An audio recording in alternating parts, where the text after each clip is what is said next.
Hi everyone, I'm Ron Corning for Howdini.com, and today we are talking about turning trash into treasure, or at least some great quality fertilizer.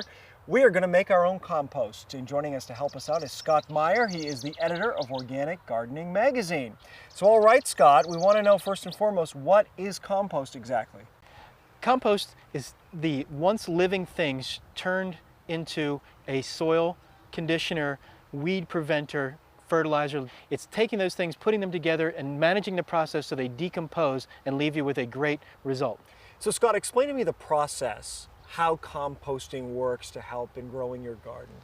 Composting works by taking specific materials that you want to use, some browns and some greens, we'll talk about that in a second, what we mean by that, mixing them together, and when you do that, there's all these millions of microbes in the soil, and they come up and they start to break down that stuff and turn it into the fertilizer nutrients that plants need. It looks fairly simple. You don't need a bin per se, you've got chicken wire here, right? That's right. We like to say compost happens, which means that you don't have to do a whole lot to make this work, but it does help to have a few things that make it a little neater and a little easier to manage.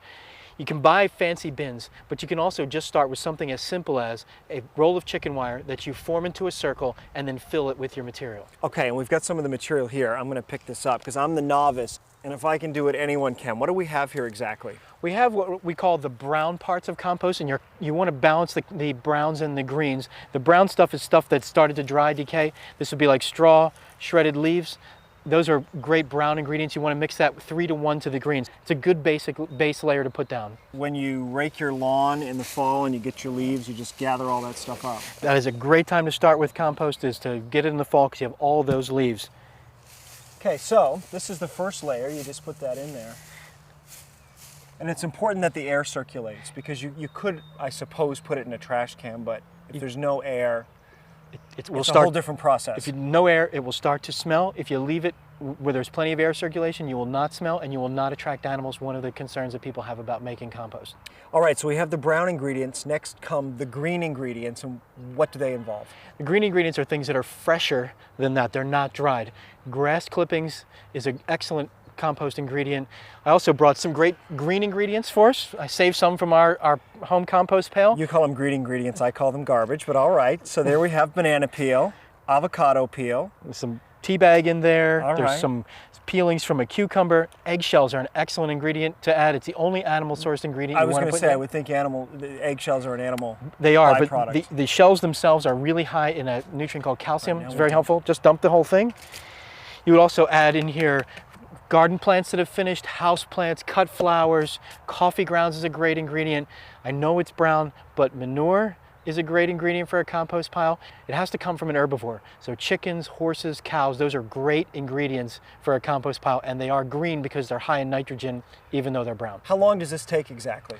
Well, the first thing you have to do is you have to make sure that your pile is big enough to start decomposing. This bin is a perfect size because it needs to be 3 feet high, 3 feet wide, and 3 feet deep. So once you have that, then you'll have the critical mass, the pressure that begins the decomposing process. If you're a very enthusiastic compost maker and you turn it every week, 2 months, and you'll have compost. You have in the center is an area that it will start to get hot. You literally will see steam coming off it when you dig into it. That's the stuff that's starting to be finished compost. You want to move that to the outside and take the stuff that hasn't cooked yet and move that to the inside. That's what the turning does. If you're the let compost happen sort and never turn it, 6 months. So what we've started here are basically the first 2 layers, and you're going to continue to layer it, turn it, layer it, turn it. That's right. And the other thing that we haven't talked about is it needs a little moisture. You don't want to water it and get it soaking wet, but you like it to be damp all the time. So the turning is important and water is important. And you keep doing this. You can do it all at once if you have enough ingredients, or just keep adding to it as time goes on. So Scott, this is it. This is the finished product. It's pretty remarkable. It's almost like alchemy. Yeah, it really is. I mean, this reminds me of a really fine, good grade topsoil, right? What you have here, I mentioned those microbes. There are billions of microbes. There are more living things in a teaspoon of soil than there are people on Earth.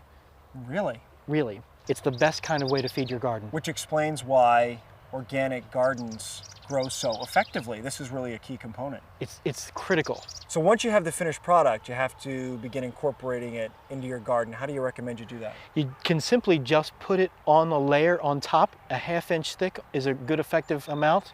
But one of the ways I like to use it is to really target it at plants. So when I'm transplanting, every planting hole gets a little compost in it so that soil is enriched. Scott, thank you.